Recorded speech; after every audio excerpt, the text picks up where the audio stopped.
ہے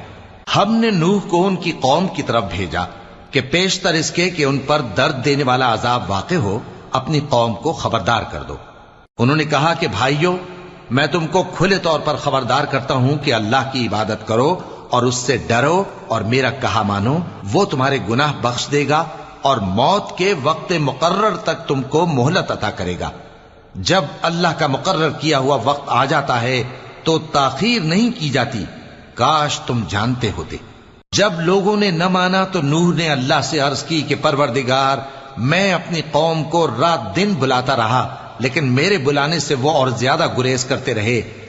جب میں نے ان کو بلایا کہ توبہ کریں اور تو ان کو معاف فرمائے تو انہوں نے اپنے کانوں میں انگلیاں دے لی اور اپنے اوپر کپڑے اوڑھ لیے اور اڑ گئے اور خوب تکبر کرنے لگے۔ پھر میں ان کو بلند آواز سے بھی بلاتا رہا، پھر علانیہ بھی اور رازداری سے بھی